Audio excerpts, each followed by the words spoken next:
Good afternoon, everybody. Good afternoon. Thank you, Mr. Laporta. Come on in, everybody. We still have some seats here. We have seats here on the front row if anybody'd like a seat, and there actually are some seats in the back. I'm glad that you all are here. My name is Wyatt Shields. I'm the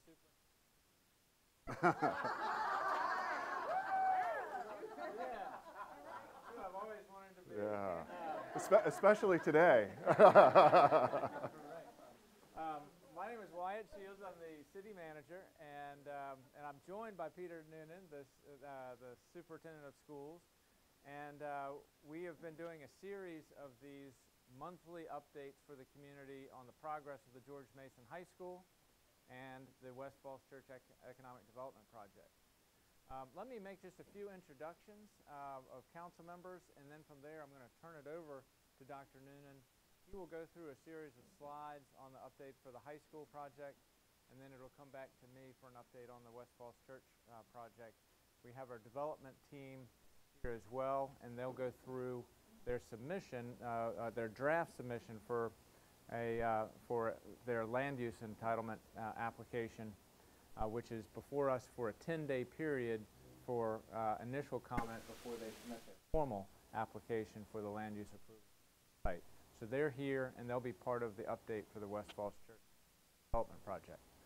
But before we get started, we're joined here by Vice Mayor Mary Beth Conley is here. We have Councilmember Ross Litkenhouse is here. Councilmember Dave Snyder is here. And Phil Duncan is here. I'm sorry I missed you. And Letty Hardy is here.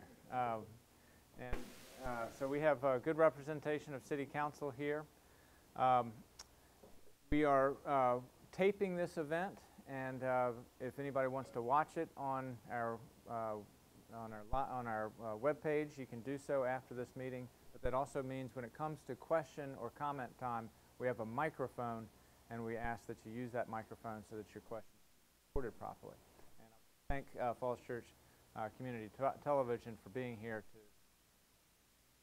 That now I'll turn it over to Dr. Noonan. Great, thank you, Mr. Shields. Good afternoon, everybody. It is a real pleasure. Thank you. It's a pleasure to see all of you here today. We are really excited to share some of the progress that we've made towards the design of the high school. Before we do that, though, I do want to make a few introductions myself as well. First, our chair of the board, Aaron Gill, is here. Aaron, thank you for being here. Our vice chair, Greg Anderson, is here. Shauna Russell from the school board is here. We've got Lawrence Webb is here from the school board.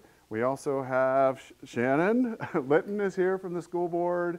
Anybody else that I missed? We have, again, some great representation from the school board as well. So obviously, the fact that so many council members and school board members are out here today speaks to the importance of the topics that we're going to share today. So as Mr. Shields indicated, this is one of several Sunday series that we've held. I think this is number 9 in the series that we've had, and have enjoyed meeting a lot of the community members that have been able to come out and engage with us through this process.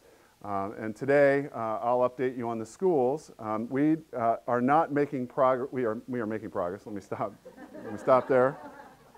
We are not moving as rapidly, I think, perhaps at the moment, as some of the things that are happening with the economic development site, because we have been in schematic design for a while now.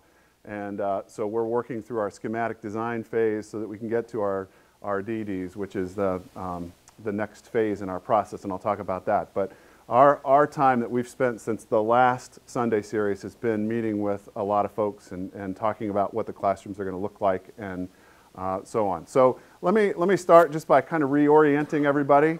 This is the front of the building, the rendering that we have. Again, just for those of you that may have not seen this before, as you walk up, this is called the Woonerf. This is sort of an open area here where students will be able to walk through. This also serves as a bus lane here, and you'll see the bollards that demarks where the bus lane will be.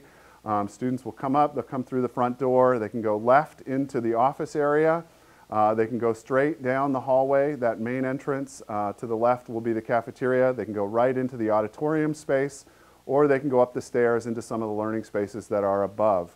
The design continues to develop. It has come a long way from the very first time that you all saw this, perhaps.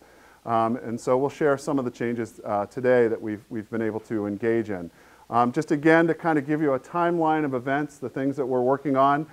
We started with qualifications, design input, and we're past conceptual design and into selection, and past that into detailed design, and that's about where we are. So we've made a lot of progress since November 30th of 2 years ago. So we've come a long way in a very brief amount of time. And so it looks like we're almost to construction, and frankly, we are 6 months out from construction. So we are getting really close to a place where we're gonna break ground for this new high school. A little more detail, just to kind of again share with you where we are. In design development is where we're hoping to get to on March 1st. The first part of March, we will receive from our architects some design development documents, which will put us past the schematic design and actually into those design documents so that we can get into further construction drawings at that point. And they will then, at design development, begin to look at permitting documents as well with the city. And then in the May timeframe, April-May timeframe, we will begin conversations with the GMP, which is the greatest maximum price for the project. That negotiation will happen in March, April-May timeframe. While that is happening, there will be construction documents being drawn, and then June of 2019 of this year, we do hope to break ground for the new high school. So we are cooking along at sort of breakneck speed, frankly, which has put us in a place where we've spent a lot of time meeting with the architects, meeting with the design team, meeting with our teachers, meeting with our community, and the like. Just to give you a sense of where we are, each month Gilbane, who is our construction company, provides us with an update. We do put these up on the website, and at the end I'll share where all of this information is housed. But there's some information about project status and things that have happened. And this is the December report, so here you'll see some of the accomplished tasks, what some of the current work is, and then some of those milestones. So here you'll see the upcoming milestones are in February, design development documents will continue. In March, we will have the bid documents that will go out to subcontractors so that we can actually see what the critical trades are going to look like with respect to cost in the subcontracting market. So we're going to have a much better sense of where we are in the March timeframe. This is just a very quick graphic to kind of give you a sense of where we are getting to permit approval. So we are at design documents on March 1st, and we are 6 months out from groundbreaking, and a little overview statement of where we are. And then this timeline down at the bottom kind of gives you a sense of where we're headed. So this is 2018, this is where we are today, bless you, and this is where we're going to end up with the new school opening. We are planning, if we break ground in June, to be able to take occupancy in the December 2020, January 2021 timeline, which allows us then to move current students over during the winter break. We'll be able to have our basketball teams playing in our new gyms. We'll be able to utilize the wrestling room and all the facilities that are there as well. And in that time frame between December and January, as we make that move, then the construction team will move to the outside and continue to work on the outside of the building and landscape and field development and the like. So a quick orientation again. We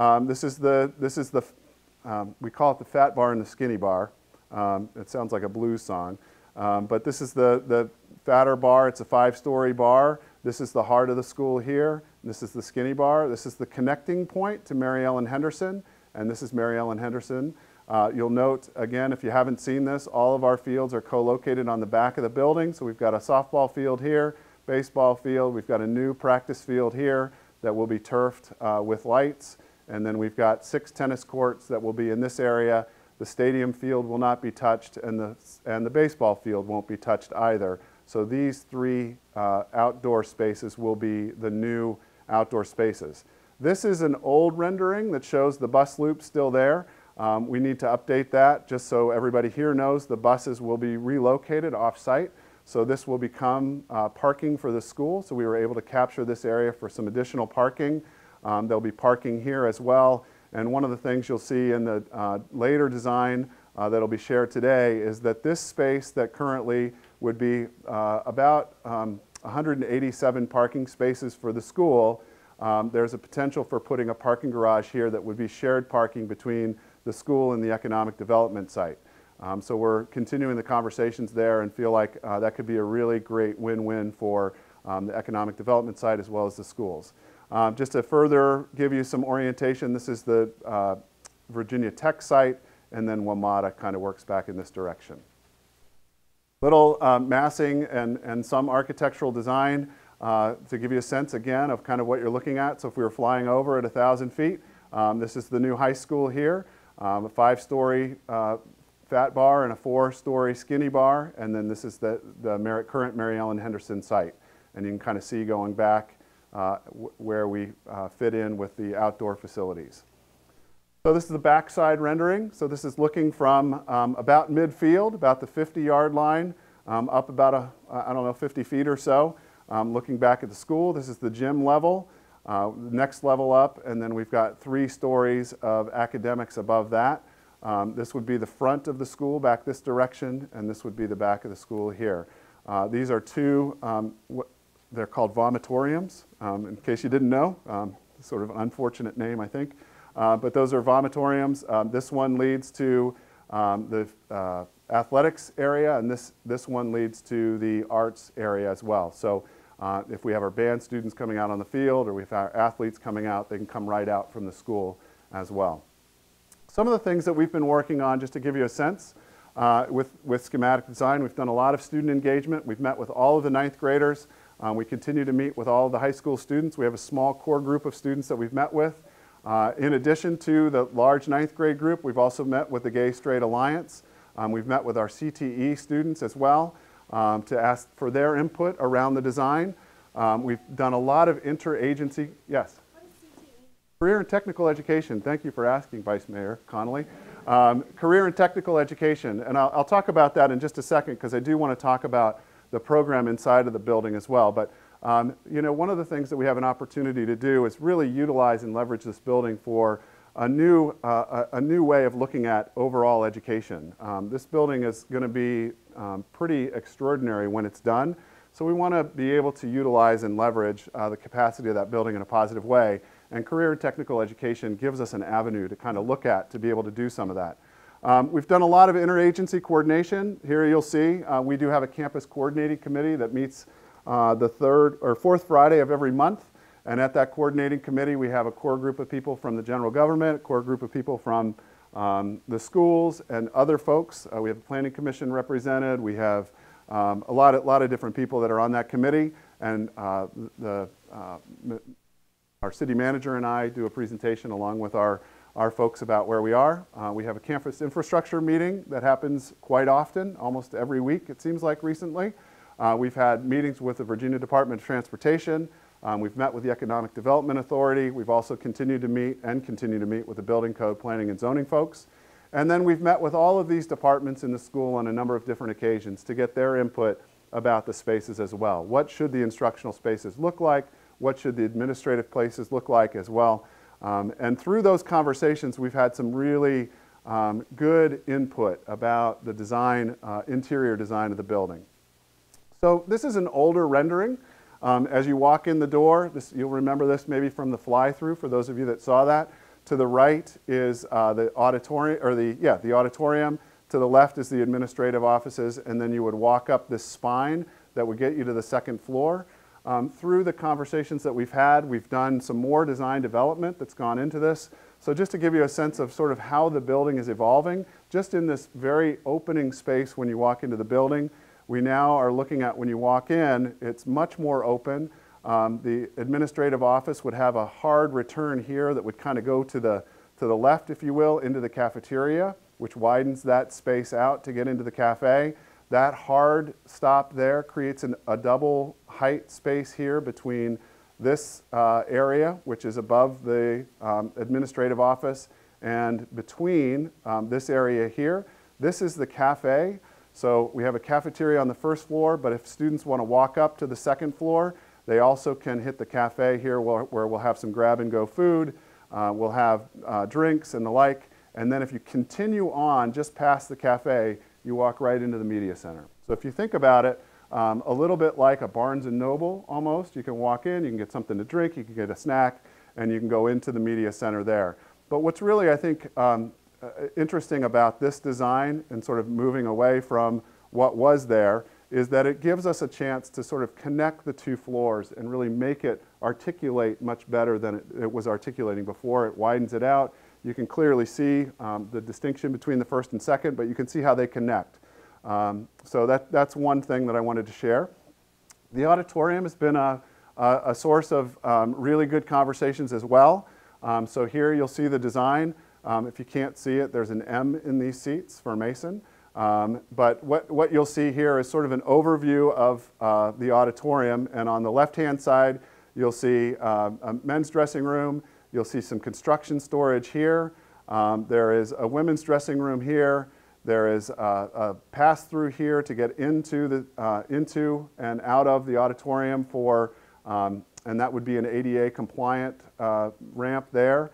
Over on this side, we've got a hallway on the back side that goes into the scene shop. We've got piano storage, and then there's a stair that goes to the second floor, and that stair is important because we have some storage above, so we can move some things down and the like. But the big thing here that I want to make sure that we talk about is there continues to be great conversations with our folks in the community and our schools to adapt and modify to really create something special here. And so in this auditorium, we have 650 seats. Currently, we are at 499 seats in the auditorium at George Mason, so it will be larger. 598 of them will be fixed, and we'll have 52 that will be movable. We had, in the original drawing, a 40-foot proscenium opening. We've been able to modify that and make a 50-foot proscenium opening that's 20 feet high. We have wing space on either side that is 10 feet. And then we've been able to also increase the stage depth to 42 feet, which allows us to do some things in the back that we might not have been able to do before. We have an in-house sound booth, which was really important because you want to be able to control for sound in the house. And then the materials, just to kind of give you a sense of what we're looking at, is that there's circulation flooring, which is carpet. Underneath the seats would be sealed concrete with a coating. The walls will be painted with really beautiful acoustical panels on them. And then the ceiling will be exposed, but we'll have dropped acoustical panels as well. So our acousticians are working diligently to make sure that this auditorium is state-of-the-art and really provides us the best opportunity for our students to be successful. Additionally, above the area, above the main auditorium, which I was mentioning before, that set of stairs that goes up goes right to the scene storage and to the costume shop. So there's above the auditorium storage, so we can bring stuff down very easily. We've also included a catwalk, and these are the possible locations for the catwalk. And it's important to have two, according to our theater teacher. So if we have to do snow, we can do snow here. And if we have to do a big chandelier, for example, for those of you that know Phantom of the Opera, it would be good to have this catwalk for that. And then we also have included in the new design some good bathroom facilities close to the spaces where we have the elevators as well. It's coming along, and our folks are really excited about it. Here's a couple of views just to give you a sense of what it might look like. So this is from looking back at the house. This is the in-the-house sound space. That is a control booth area up on top. Looking down, this is looking towards the stage, obviously. We've got the acoustical panels up here, acoustical panels on the side, and then we've got two side views as well.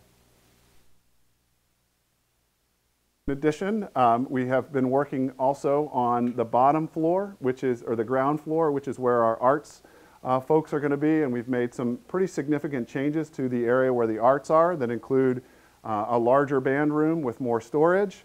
We've been able to carve out a space for some city band storage as well, and we're excited about that. And then I want to talk just briefly about the classrooms, because our teachers have been coming in and talking about what would the design look like in the classrooms in terms of layout.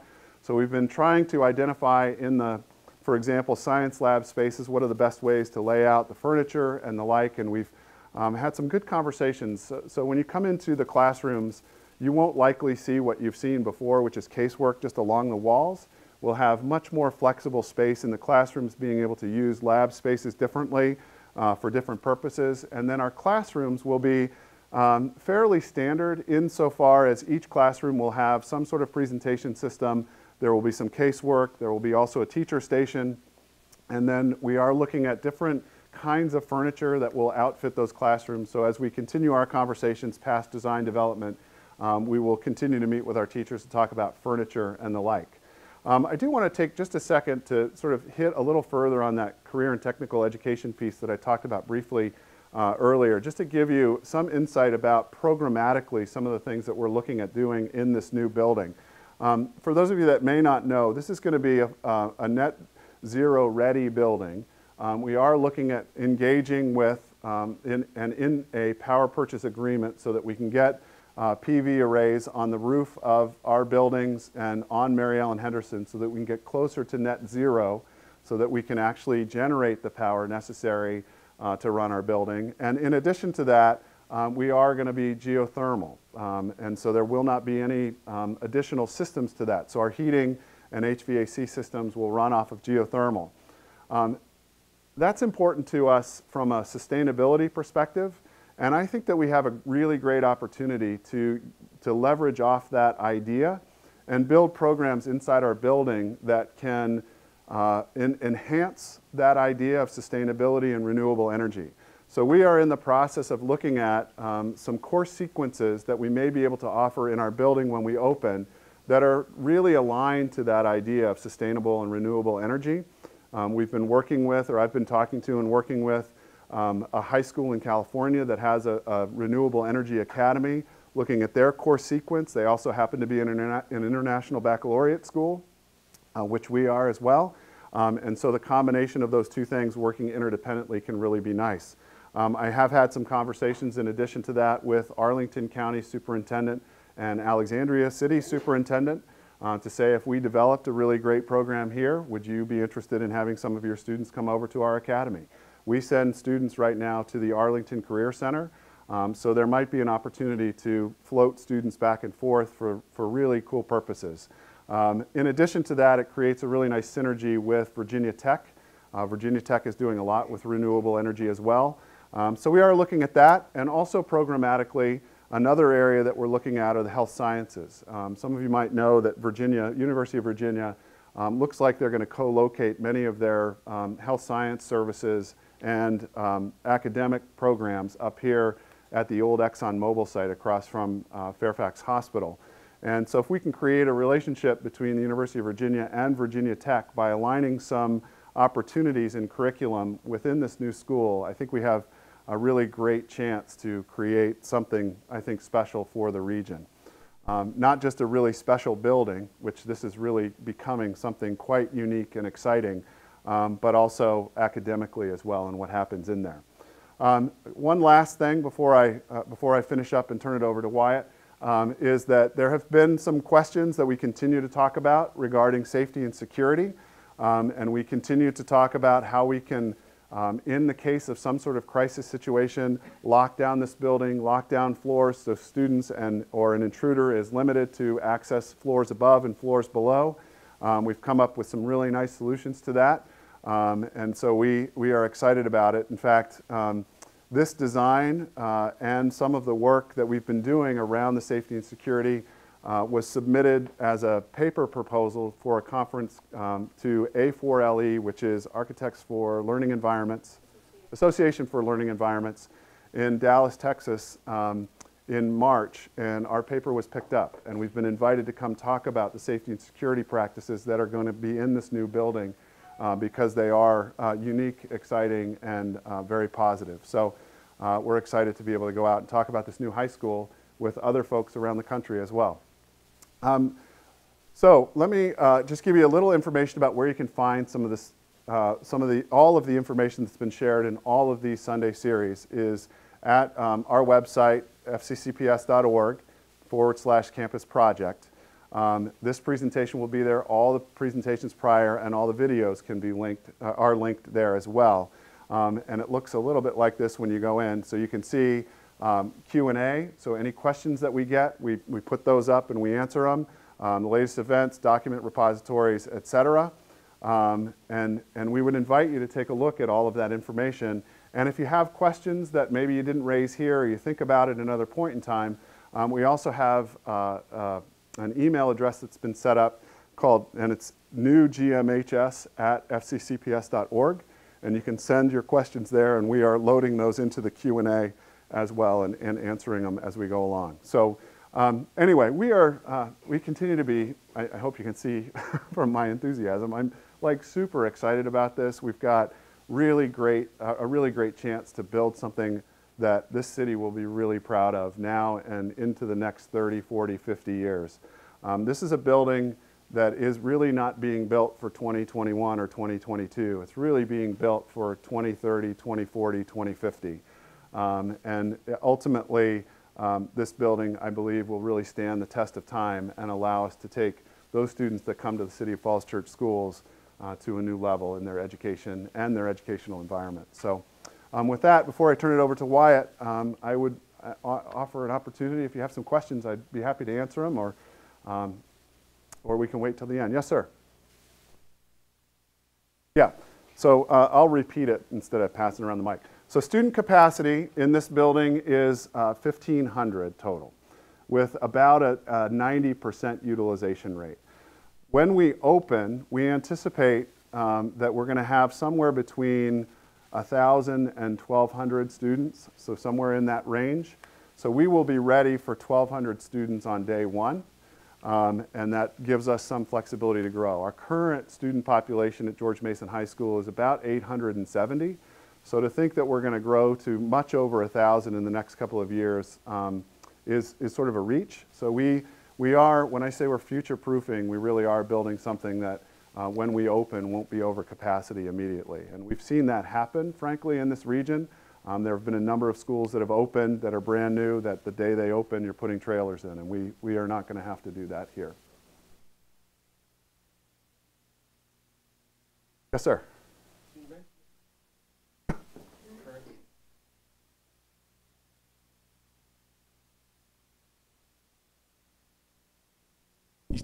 This thing's hot. Yeah. Literally you mentioned, and figuratively. Literally. You mentioned at the beginning that you're targeting the end, kind of December, winter break 2021. How confident are you in that date if you were to give it some sort of a percentage? Oh, I would No, not tough want question. to do that. You know, it's like any construction project, and I'll be honest, the one that I stepped into when I came to the City of Falls Church was Mount Daniel. And so when I think about confidence levels, I'm wary about that. I feel good about the timeline that Gilbane Construction has put together. I also feel really good about our person that we've been working with. Her name is Jennifer Max from Gilbane, and her capacity and her ability to sort of maintain timelines. But there are some other factors which we just don't have any control over: how much rain, how much snow, and the like. So I feel good about it, but I wouldn't want to go any further than that. No, never. Well, I'll tell you what, I'm going to be here through the presentation that Wyatt's giving, and I'll also stick around after. So if you have some questions, either at the end of his presentation that are school related, I'll be here for that, or we can talk after the presentation as well. So thanks very much. Thank you, Peter.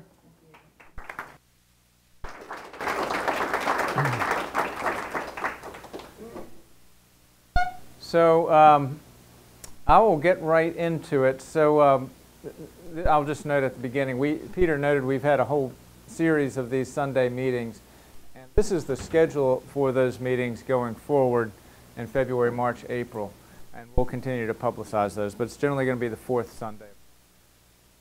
So one of the first questions, there are a lot of people who have been part of this process for a long time, but there are also a number of new faces in the room as well. So why are we opening up about 10 acres of the current George Mason High School campus for economic development? And part of our planning for the high school and the financing of the high school acknowledges the fact that a $120 million high school is a very big lift for a small city. And so we're seeking have a partner, an economic development partner, that can bring value to a very valuable site given its location right next to I-66 and the West Falls Church Metro Station development. But in terms of the financing for the high school that Peter just described, we intend to issue $20 million in debt for this high school. That's the budget that the voters approved last November. 63 million. Following year, the third tranche of bonds for the school of 50 million. We'd finance that over 30 years, and so that would be about $6 million of additional debt service for the taxpayers of the city, which is the equivalent of about 15 cents on the tax rate. And so through economic development, we are trying to mitigate that cost very significantly. And so this is a hard thing to do. It's taken a tremendous amount of coordination between the school board and the city council. There's a timeline after the referendum of the major steps in that process, with this column representing the major steps that the schools have taken, project that you just heard.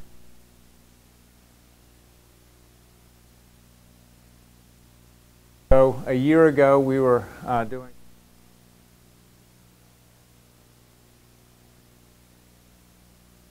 March, we issued a request for proposal. Selected the development partner that you'll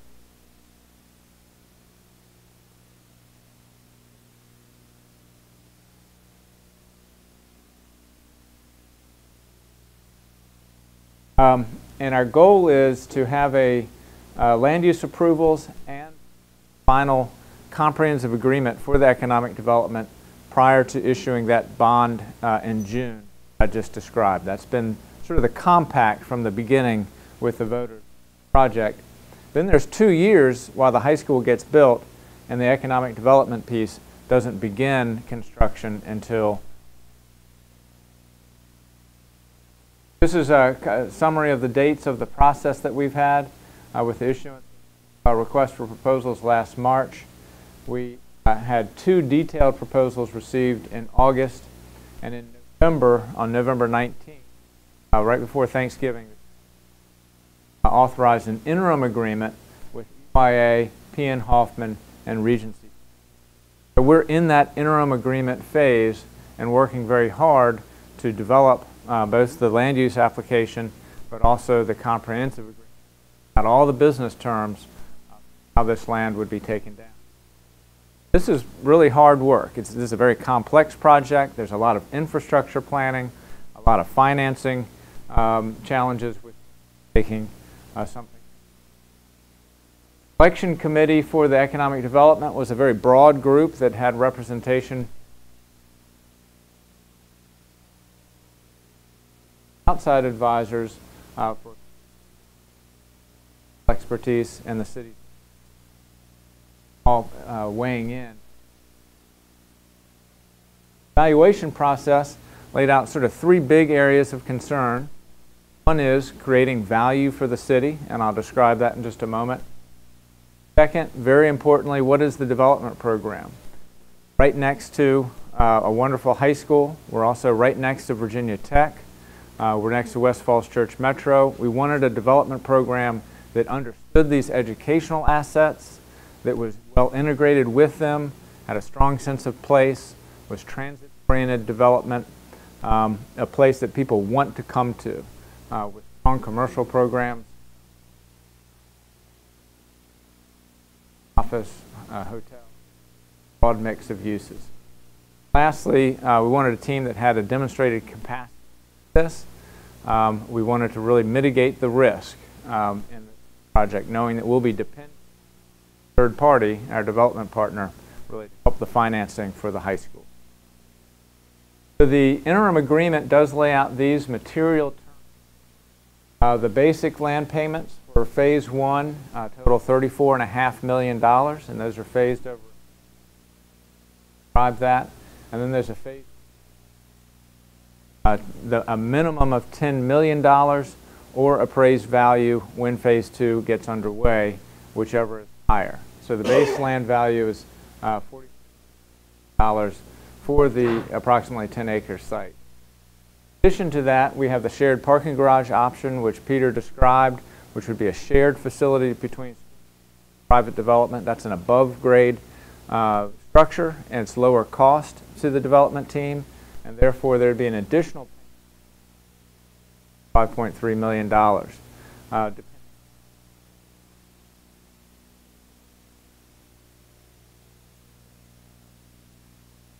development authority. Development authority could issue bonds to help pay for some of the infrastructure, the streets, the sewer lines, the stormwater site. If the city takes that option, it would assess a tax on the 10 acres.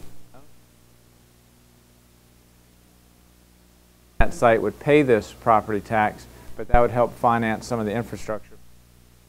Exercise that option, there would be an value of the site. Those are the main financial components of. In addition, there's a capital event payment that projects sell or be refinanced in the future. Something akin to a recordation tax each time that would be a recurring payment financed or sold over the 90.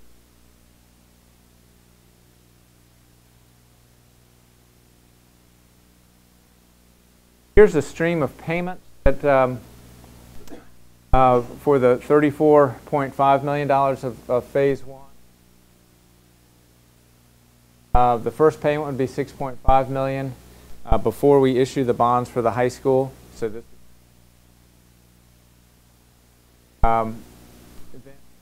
4 payments of $7 million each, starting in those options. If we exercise them, those values construction period. Phase 2 with the $10 million.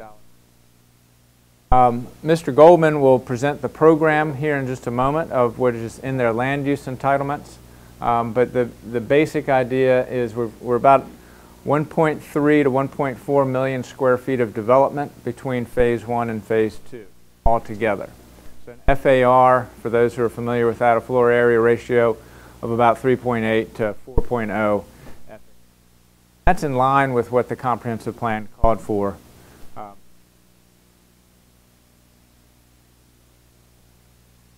Let me turn it over now to Ms. Aubrey, who is our project manager, and she's going to discuss the schedule. Over to Mr. Goldman for a discussion of the land use application. But I do want to note, just at the up at the top, we're in the interim agreement period with the developer. We're actually in the first phase of that, which is the due diligence period. I noted at the beginning, this is pretty difficult. This is a high level of difficulty of what we're trying to accomplish here. And the developer is going through its due diligence on environmental review, checking all the land records, and also checking the financial feasibility of this project. And they've asked for an extension of time, which we have granted Thursday of next week, as their due diligence. So a lot of hard work is happening.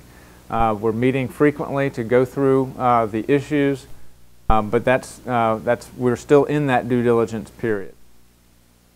Let me turn it over to Carly for a discussion of the schedule, and I can give you. Okay.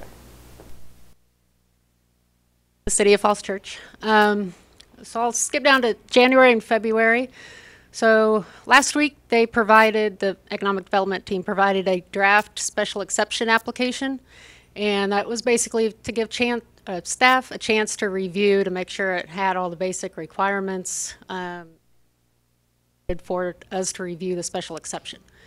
February 4th will be the date that they submit the official special exception application, and that will begin the staff review and the public review process application.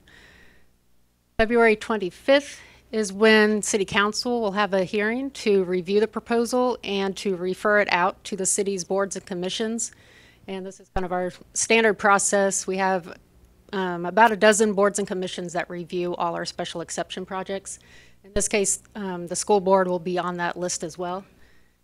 So in March is when a lot of the boards and commissions will hear it. We're working on, in the next 2 weeks, coming up with a schedule for the boards and commissions to review. We typically have a longer period of reviewing these things, but this is an important time frame, so we're looking at how we're going to do that. These are all public meetings, the boards and commissions. Afterwards, if anybody wants to be on a mailing list for any individual board or all of them, just please let me know. Once that is done, the Planning Commission has April 1st is when they would make a recommendation to council. 8th is when City Council final action on the special exception. And this is a flowchart into how all this fits into the overall review process for the project. The special exception entitlement is not the only phase of review for this project. I just described that middle column. After that, it will move over into our special exception site plan phase. And before I get into that, I do want to mention, so the SCE, the special exception entitlement, will be a conceptual approval of the project. So it will be looking at building placement, building heights, uses, parking, general landscaping plan, and open space plan. But the real details of everything will be viewed and worked out in the special exception site plan, and that's estimated to begin in May, June of 2019, and last about a couple of years until the school's ready. The site that the school's on is ready to turn over to the developer.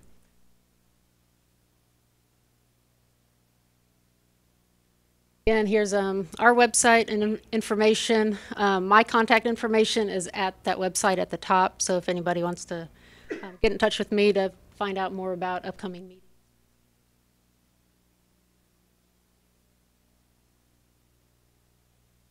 I'm going to turn it over to Evan to start talking about the plan itself. Everybody hear me? Is that working? Okay, great. Good afternoon, everybody. Thank you for. We're really happy to be here. It's nice. A lot of familiar faces at this point. Similar presentation at this point about 5 or 6 times. Some of you, this will be repetitive, but this will be relatively new. So this is, I'm going to run through our special exception application that we submitted last week to the city. And then we'll give you a flavor for the type of approvals that we're requesting from the City Council on May. And the concept for this, first of all, I should probably introduce myself, Evan Goldman. I'm a partner at EYA. We're a real estate development company. We're one of the 3 companies that are part of this collaboration. I just introduced Pian Hoffman, who's here as well, and then Regency. And the concept for this comes from, given the expedited schedule, there was a kind of a need earlier on approval. Much more detailed site plan approval that you guys are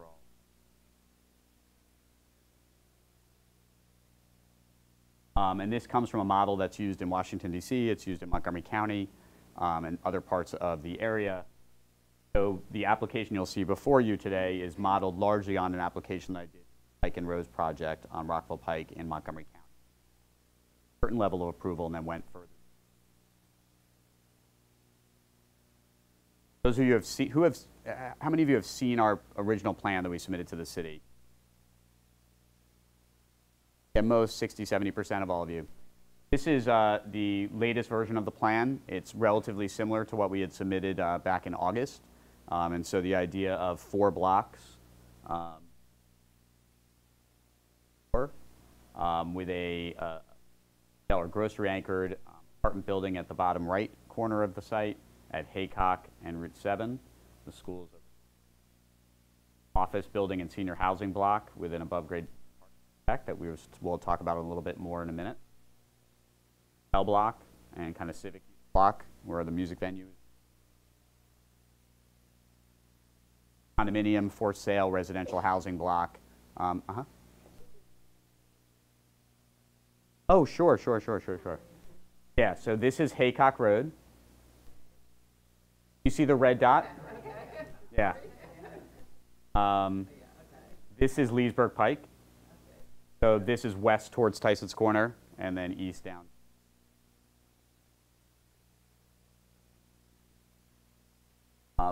This is a diagram that gives a sense for where the retail would be on at the street level. Okay, and then purple at the top left is the hotel lobby, hotel entrance for the hotel portion of the project. And what you're seeing is almost all of the streets at the ground level have retail, or whether it's grocery store or actual regular street retail, so that the streets have entrances and storefronts and are well lit and really attractive. One of the governing ideas of our original application is the idea of the commons, which is this central park space where you have a one-way street going northbound towards Metro and a one-way street going southbound towards Route 7, and a nice park in the center. That park space is 50 to 60 feet wide, so it's big enough to have a lawn space, private gathering spaces, a few retail kiosks, and to be kind of central commons for the city of Falls Church, and especially for the neighbors who live in the western part of the city and the county. There's also, open plazas and rooftop decks that are parts of the buildings being built as well. So there's recreation space for those who will be living within the community that'll be built within their buildings too. And then this will be more of a public open space for the whole community. What you'll see here is the high school has a plaza in front of their entrance as well. And so we've kept that as kind of the high school public open space, and then this being the more retail-oriented public open space in the center. But the two of them connect, both at the pedestrian level on the streets and through the center of that block, so that students can go back and forth throughout the day. Teachers can, not during the day, sorry, after school's over. Teachers can do the same. They won't do that. I keep forgetting that you guys don't want that. So at the end of school, but you can imagine for weekends, if you're there for an event, being able to drop your kid off, go get coffee, go have lunch, something of that sort.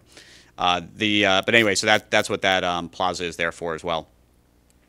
The main organizing principles of the plan, for those of you who haven't seen one of our presentations so far, is we wanted a grocery store anchor. It's a great way to make the rest of the retail at the project survive and do well and thrive. And so we've always placed that on this block. And what I'll highlight here is that this is an SEE application. And so while it's showing the grocery store in that exact location, as we talk more and more with the grocery store who we hope to bring here, there's a version of it where that grocery store is here on Haycock. And both have pros, both have cons, there's benefits to each. And so the idea of the SEE is that the council would say, we generally are comfortable with this block structure. We're generally comfortable with the types of uses, the heights of the buildings. But to the extent that grocery store at site plan moves or shifts as you become more familiar with who that grocery tenant is actually going to be, it gives the flexibility for you to do that at the site plan level in another approval with the city. And so right now we're showing it here with the idea of having it at the main intersection entrance so that the people who are going to the grocery store can also shop at the other stores. And we've looked at another version with it down here as well. So that was one of the main organizing principles. The second being this Commons Drive Park that I talked about, but also the idea of orienting people towards the metro. So for pedestrians, for cyclists who live in and around the neighborhoods, to have the ability to get in a safe, attractive, well-lit, retail-oriented manner to the metro, we think is important to increase ridership for metro and also to take cars off the road locally. And so there'll also be a crosswalk at this intersection so that residents in the county who live to the south of Route 7 will have the ability to cross safely and get up to the project and all the way through to WMATA. And that's something we've discussed with VDOT. There'll also be bike lanes along the northern side here, which we'll talk about in a second, and bike lanes on the Center Commons Drive. Huh?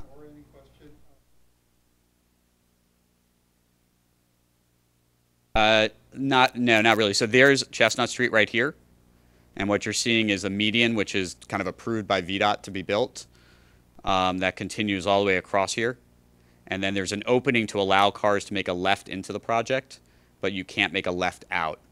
And so the concept there is for there to be a traffic light to control the intersection, but not to allow, at the request really of the supervisor from Fairfax County, to not allow cars to continue straight across. And so that's what we.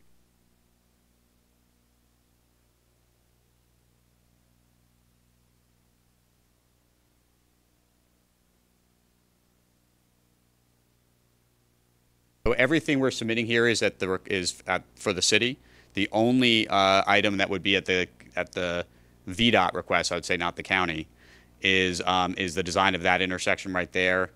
To some extent, VDOT will weigh in on the traffic light that we're requesting here at Haycock and Street A, but that's the city really gets to approve that since it's on city land. But that's really the only thing where VDOT or in essence the county gets engaged.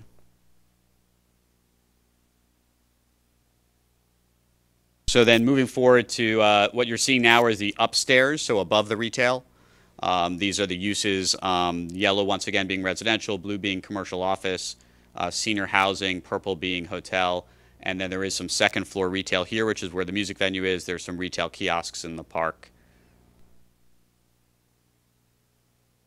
The 3D diagram, and so for those who are used to seeing very heavy perspective images or realistic looking perspectives, all of that will come at the site plan level when we're getting into architectural detail and architectural style. For the SE application, it's more bubble diagrams and massing, just to really talk more about heights and density and the uses. And so that's what you're seeing here. In this particular version, you're seeing this, once again, being Leesburg Pike running along this side and Haycock going off this direction, and the school on the north of the page, or the upper part of the page. So the yellow is residential, the blue is office once again, the purple hotel, senior housing is the kind of salmon color, and the red is the retail. And we'll include in our next version of this submission in 10 days other views of this diagram. This was the only view that we included in this version. There'll be other views looking from the high school as well, so you can kind of get a sense for what it would look and feel like. This diagram is showing the maximum heights allowed in the zone versus what we've proposed, and you can kind of see the idea of an envelope of density that was considered, and then where we are today. And in many cases, in fact, in all but one of the cases, the buildings are shorter than the maximum height envelope. And the concept there, once again, is we could come in at site plan and potentially, you could increase a building height here and decrease it somewhere else, as long as you're generally keeping in the square footage that you have, or you are keeping to the square footage that's approved. So this gives the community the idea of where the heights are. And we talked about, when we presented this to planning and the schools recently, the idea that there may be places where that height is shortened at the council request beyond what is allowed under the zone. So for example, if there's a sensitive area near the schools where they don't want you to be able to go to the full 15 stories allowed by the zone, this is the type of diagram where we would take care of that and have it reduced from. This sheet is a program summary, and then there would be binding elements. So the program summary is one version of how development could happen here. The most important thing really for the city are the binding elements, where you have minimums and maximums. And so for commercial office, just like our proposal and agreement with the city, we have minimums on retail, office, and hotel, which are the commercial aspects that are really beneficial from a tax perspective. None of that has changed from what we originally proposed. And we have no maximums in here. The council may want to put maximums in, but they may not to, because I know they would like to encourage more commercial development here. The residentials are a range. And so, for example, our submission 3-4 months ago, when we had our IA negotiation, we had 450,000 square feet of total residential, and what you're seeing here is a range of 350 to 550, because the residential could go up or down depending on other commercial uses or other things we do on the site. Similarly, senior housing has a range instead of the midpoint, which was 175. It's 125 to 225. The hotel also has a range depending on what type of hotelier we were able to get in the project. But retail and office are shown as minimums. There's a parking sheet in the plan as well, and this goes through the parking ratios that we've requested versus what the city is used to. In most cases, we're slightly below, or we're at or below what the city's requirement. The only place where we're higher is our commercial office parking in the first phase, where just until we get the place created and it's this walkable, wonderful environment, we feel the need to provide a little bit more commercial office parking. The nice thing about that is that commercial office parking ends up being the overflow parking evenings and weekends for the school, for major events, as well as for our retailers who will be there. So if we have a whole bunch of great restaurants, they want to know that there's parking on the weekends and evenings. So even though we're providing more office parking because it's shared, it's not necessarily having a negative impact. And we have the ability to use it over time appropriately. We are asking for less than the city's requirement on multifamily apartment parking, because we believe our proximity to Metro and the connections we're creating with really great streets are going to provide, we'll have people in this building who are not cars to get around. And then similarly on hotels, with Uber, hotel parking is kind of blown up from where it used to be. Hotels literally have empty parking lots all throughout the region because people are driving anymore. So, Colonial Parking is our consultant we're working with. They actually recommend, believe it or not, only 25 parking spaces for the hotel. We had originally assumed 50. And so that's just something to keep in mind. It works in this case because it's shared parking, and so we have this big shared 800 space garage. So to the extent there's some huge event, we have that extra overflow parking. But hotel parking in general throughout the region is going away. Commons Drive, this is a section, we'll have street sections for each of the streets, and I'll pause on Commons Drive the longest because it's the most interesting and exciting. This is the park space in the center. And what's unique about this is you're seeing the bike lane. So this is a section, or this is a diagram of it, looking from Route 7 as you're going towards WMATA. And this is a section of the cars coming towards Route 7 from WMATA. And what you'll see here is there's a bike lane up against the park side, one going in one direction and one going in the other direction. And those bike lanes, what's nice about it is they, number one, have the ability, if God forbid a car pulls into the bike lane, they have the ability to get off to the left in a paved section, so it's a broader, would feel like a broader bike lane. And then secondly, they're not running right up against the parked cars, where if you're a cyclist, you know the idea of being doored when somebody opens their car door to get out and the bike hits it. By having the bikes on the outside up against the park space, we avoid that collision, which is really nice and safer. So we have bike lanes running along the Commons Park. This is even though it's an 11-foot travel lane, it's 20 feet of paved section, and that's for fire truck access. So we've talked with the fire marshal already about this design. And so parts of it will feel like park space, but in the case of an emergency, the fire truck will be able to put down their riggers, their outrigger, and deal with a fire on the project. It also allows cars to have the ability to pass a car that's parking or double parked, or an Uber that's picking someone up or dropping them off. And then you have the nice big park space in the center. And as you can see, you have 4 rows of trees in that Commons Park. So it's going to feel open and it's going to feel green. It's going to have shade. And it should be a really wonderful gathering space. The other sections are more typical street sections. So I won't really focus on those too much, but I will focus on this one. So School Road, which is the road at the north of the project between the site and Virginia Tech. We've included a dedicated cycle track bike lane that's protected from the cars, and that's where we assume most of the school kids will be getting access to and from the school. And so that's included as part of the project as well. So there's both east-west and north-south bike access throughout the project. This is an open space diagram. And so we'll have another sheet in our second plan. This shows the actual open space park in the middle. There'll be a sheet added which shows what happens when we close this down for an event. And so all of the garages have been designed so you can get access to them without driving in that central park road. And so if there's a big city festival or that wants to be held here, an arts festival, a music festival, whatever it may be, there'd be the ability for those events to close down this entire street and have it be pedestrian. And so you can have a lot of people there and really get a lot of the community at one place at one time.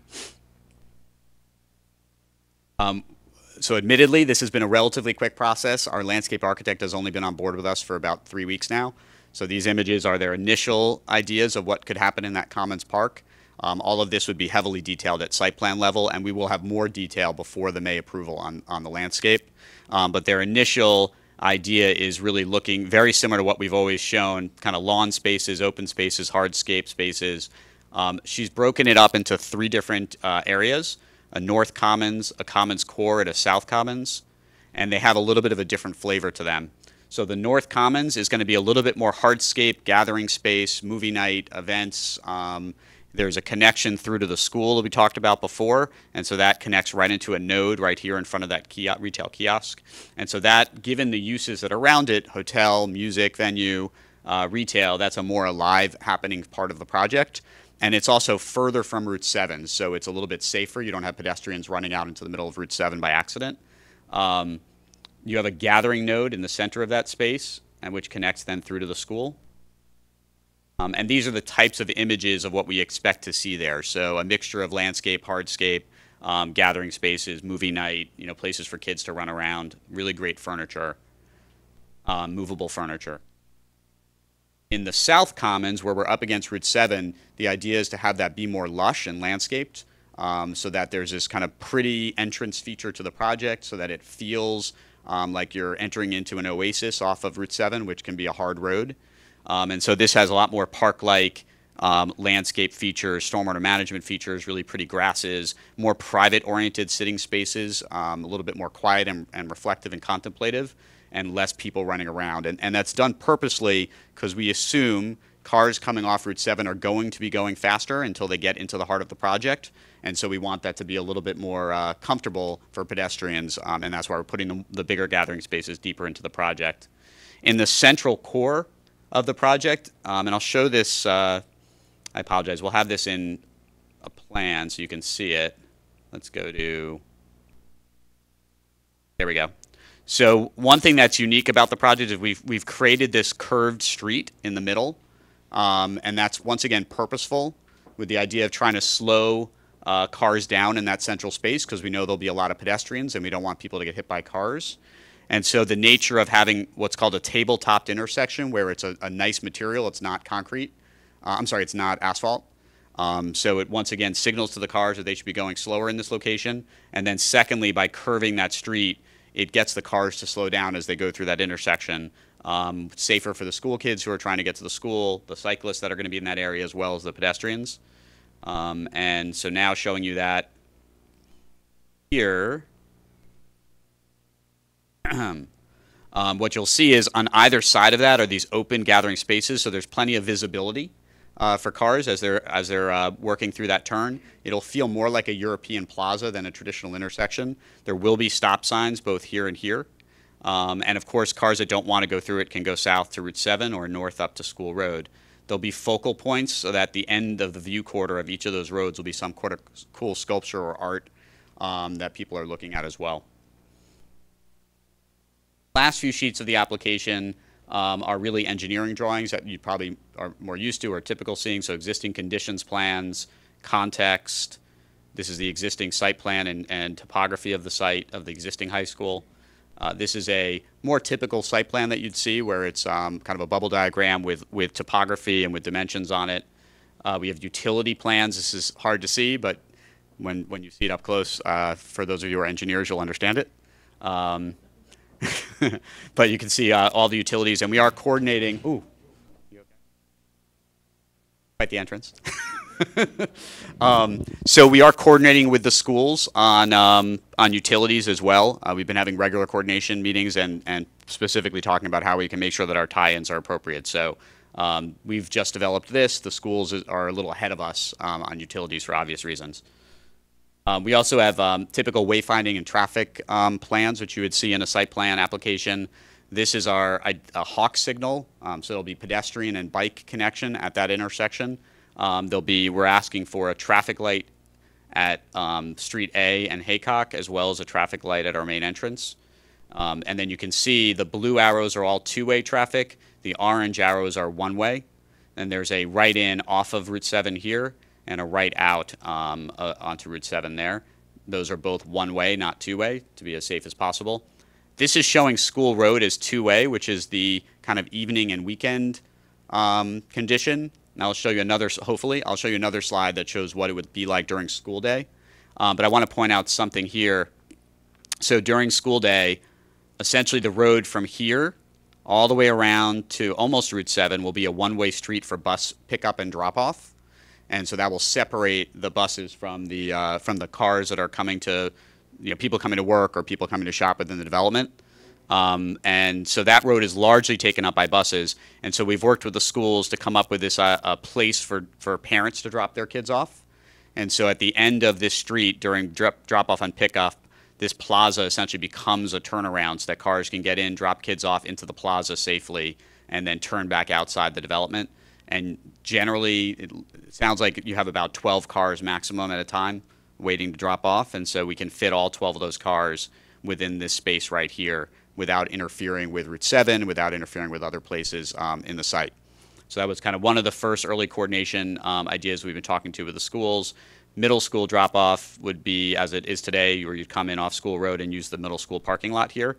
And so that separates out high school and middle school drop-off for the schools as well.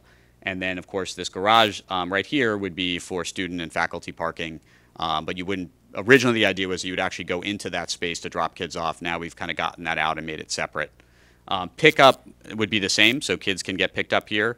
I also imagine with the high school, you probably will have kids going to different retail after school and being picked up, at different time periods. So that hopefully will make it so you don't have a huge crush of pickup at one time. It might be kind of filtered out throughout an hour or two after school. I think that is the last, yeah. So that's the last slide within this package. And I'll show you one other thing, and then I'll stop talking. So this is, I wanted to show you this because this is kind of an evolution of plan. And it's important because it gives you a sense of how things could change between SCE approval and site plan approval. And so this was our original plan that we presented to the city back in August. Generally very consistent with what we are showing now, multifamily apartments here, residential condominiums and future office on this block, hotel and music venue here, senior housing and office and parking here. So pretty consistent with where we were. This is a version of the plan that we shared about a month ago with everybody, and there was negative feedback about the idea of the senior housing. We were using senior housing to screen the garage, and there was negative feedback from the schools about having that so close to the school itself. And so we've looked at alternative versions of that. This is a version where there's an office building on this side and the senior housing on the south side. And then this is a version that you've just seen where the senior housing is here, but it's cut back midway through the garage and the office is here. And I share this to you because they're all the same square footage, or generally the same square footage. They're all very consistent program-wise.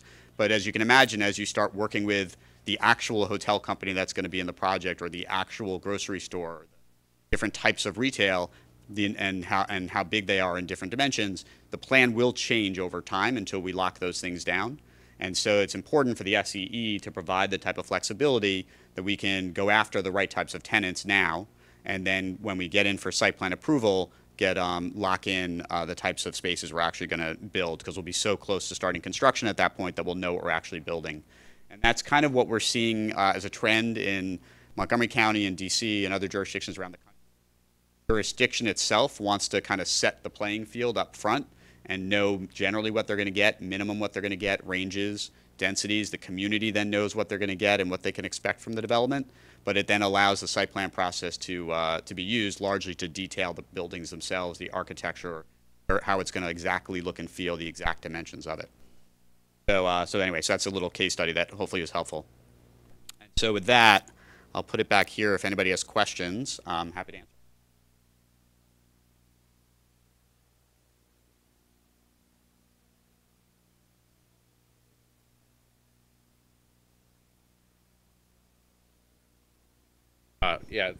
For the last 3 weeks, there have been closed sessions at city council meetings.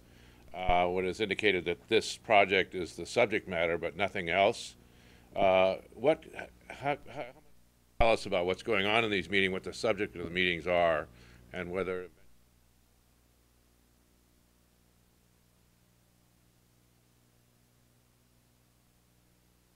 So it all will be made public. So as I noted before, we are in the due diligence period.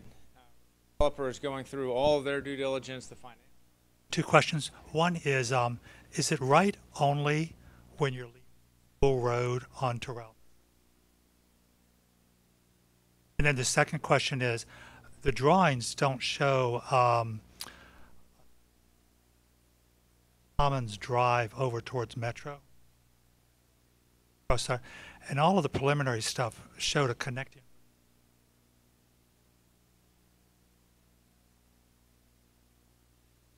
Slow down the question answer period, but it gives me time to think, which is nice. So the first question was on school road access here. And so we have not, and I don't believe the schools has asked for a change in that intersection. It is a full movement intersection today, but largely used as right in, right out. Sorry, you can't make a left in, but you can make left out as long as you have somebody there blocking traffic for the buses, right? Huh? Right. And you can make a left in this way? You can make a right in, right? Right in. Sorry. Right in, no left in. No left. Yeah. So that there. Actually, it's marked An out. an out. Oh, okay. It's a no exit. Okay. So, but the schools did participate in our meeting with VDOT, so they're having kind of their own conversations, and we're jointly working with VDOT on that. But there's no intended change to that intersection as part of our plan. I think there is a slight change in that I've got this one. It would be right in here, but during school hours, where this school road is, you wouldn't be able to get past here. Right. So you'd be able to come in and go into the parking garage, but that would be it, and you would be right out. Got it. And you'd be able to go to drop kids off. Yeah, you at could Mary drop Ellen off at Henderson. Mary Ellen Henderson as well. And then to your other question, what we're showing north of New Street B in this diagram is the existing condition plan for Virginia Tech, and that's why you're seeing it be, as a hard edge there.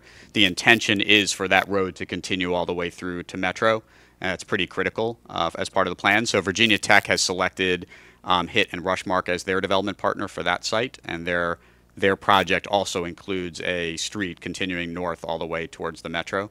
So we are actually having a coordination meeting kickoff with them in March, and then we'll go from there and make sure that it works.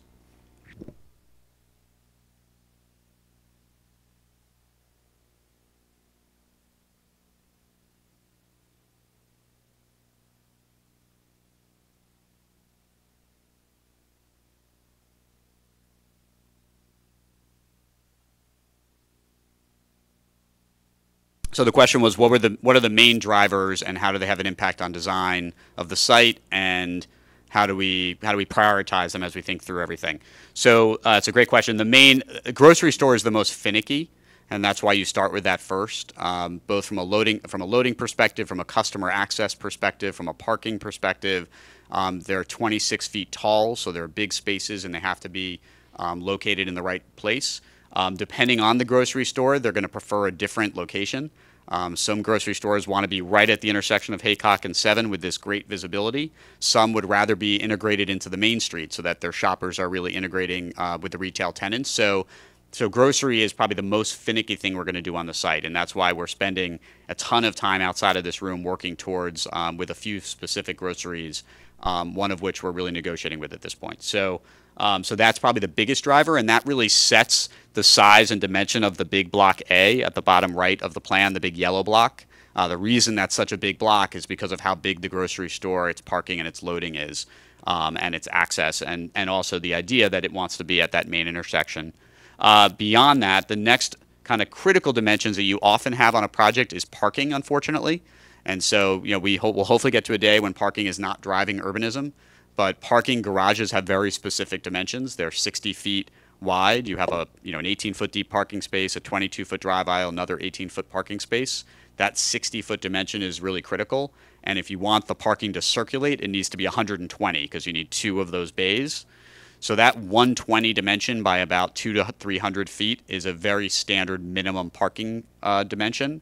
And so these other buildings, the condo buildings up here, are driven largely by the below-grade parking dimension underneath those parcels. And so that kind of tells you how small or the size that those parcels can be. The hotel is actually probably the most flexible because hotel does not need to have parking adjacent. It can have parking across the street or in another garage because it will probably be valeted anyway. And so that actually has the most flexibility as to where it's going to be on the site, how it functions.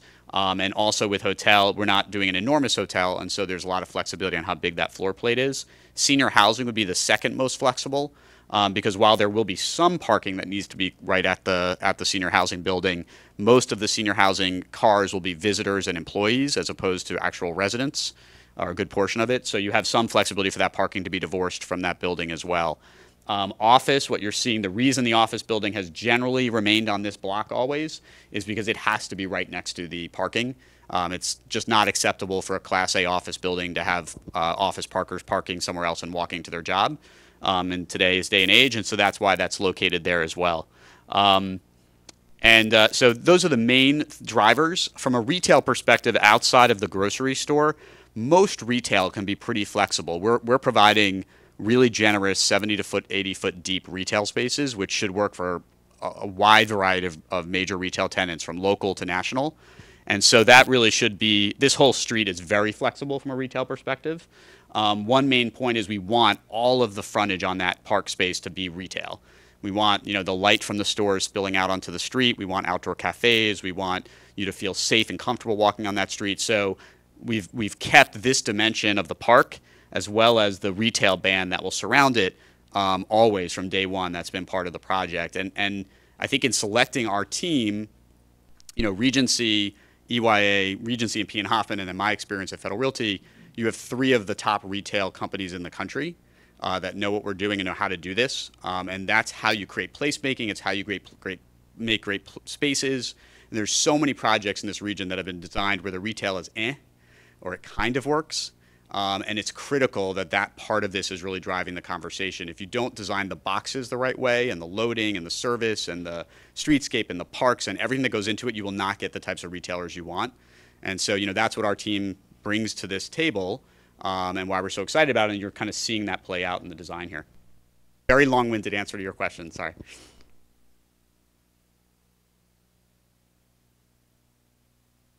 Describe the shared parking. How many spaces there? How will it be shared? How many stories will it be? And also, it looked to me like that was going to be used for some parking for the.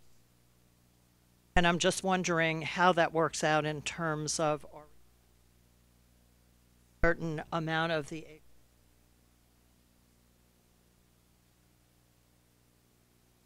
I'll take the first part of the question, and I'll hand it off to Wyatt for the second part. So the shared garage has approximately 800 parking spaces within it. It's a 3-bay garage, so it's 180 feet wide. Why that's important to you as a user is it's just a lot more flexible. If somebody's, you know, having a hard time parking in the middle bay, you can go around them to the next bay. That's critical. Right now, there's 187 spaces within that garage reserved for schools. That's the first 187 spaces from the bottom up, basically. And the garage is on a hill, so one entrance is at one level and another entrance is at a low level. So the schools can come in at the very lowest level. They have that entire level, and then they have about half the level above that. For the office, senior housing, hotel, retail visitors, for everybody else who's using that garage, they'll come in at that mid-level, you know, the second level of the garage, and be able to go up without really impacting the school parking. The parking above that is approximately 300 office parking spaces that during the day, Monday through Friday, will be reserved for office, but the rest of the time will be available for retail or overflow school events, football games. And then you'd have your retail parking, which would be kind of higher turnover parking, people parking for an hour or 2 hours running into retail stores. The senior housing will have parking in there, and that's in the garage as well. We don't know how the garage will function yet from a management perspective. So one idea is to have, you know, at the end of each space, we really don't do meters anymore, but you have the little kind of park mobile. Oh, thank you.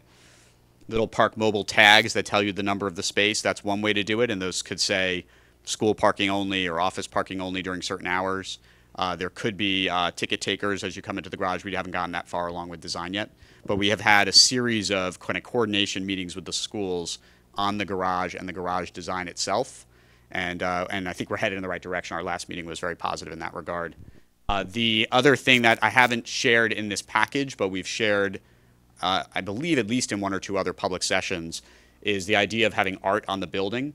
And so even though it's an above-grade garage of approximately 5 levels, this area here facing the park would be have public art, ideally in coordination with the school and even the school kids. And similar here, they'll also have really good signage for the schools so that it's, you know, becomes an identifier on Route 7 or Leesburg Pike about where the school is and where to turn for the school. And then for the land question, I feel like that's probably something the city should address, right? This land was in Fairfax County. Boundary adjustment. Part of that boundary adjustment agreement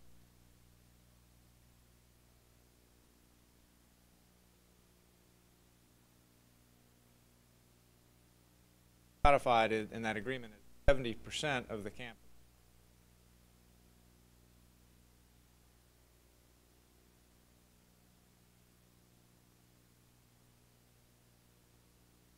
That 70-30 split acres.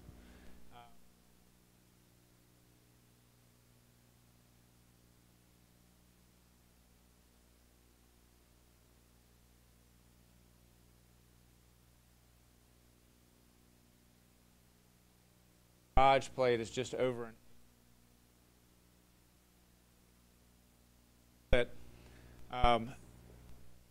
part of our discussion, however, part of its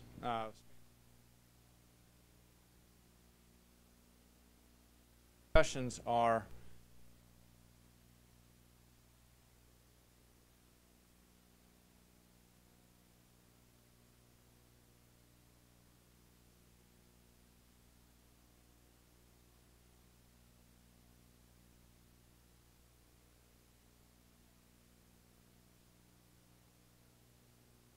preference that actually this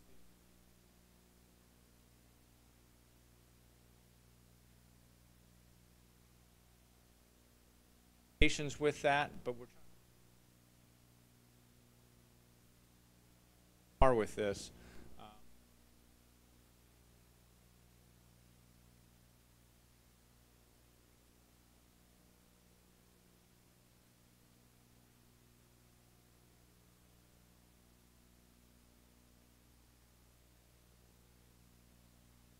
Pass it here. Quickly, I realize a lot of moving parts, but a rough idea of construction start to construction finish for this development. Thank you. So if you didn't hear it, the question was about schedule of construction. So in the ideal situation, if the school is ready to go and the site's handed over to us in January of 2021, we would then have about a 2-year construction period before we start opening projects. So in January of 23, we would then deliver the first part of the project, which would likely be a portion of the retail. Well, I shouldn't say that. Let me take this back. In our phase 1, what we're building is all of this. So the main street, the park spaces, the street grid, the utilities, all of that's happening as part of our phase 1. The only portion that's being held out is this block back here, as well as this. We're going to split this, since it's a condo building, into 2 mini phases, just so we're not delivering too many condos to the market at once. But we envision those being 12 to 18 months delivery after the first one. So in that first phase, by January 23, you'll start having retail open on all of this. And you'll have all of that done. The park space will be open. The school will be protected from future construction because the remaining construction's on the outside. Then, as long as the market is still good, we would buy this parcel from the city or ground lease it and start building that. And that would be approximately another 2 years of construction. What typically happens after that 2-year period, by January of 23, there'll probably be another 6 months of retailers opening. They don't all open at once. So you'll still have construction on the site going on behind the retail barricades, but you'll have, there'll kind of be a rolling opening over 6 months. If the school is delayed, shouldn't say delayed, if they hit their original schedule, so they're ahead of schedule, which is great. If they were to hit their original schedule and deliver in spring of 21, everything would just be, that many months later.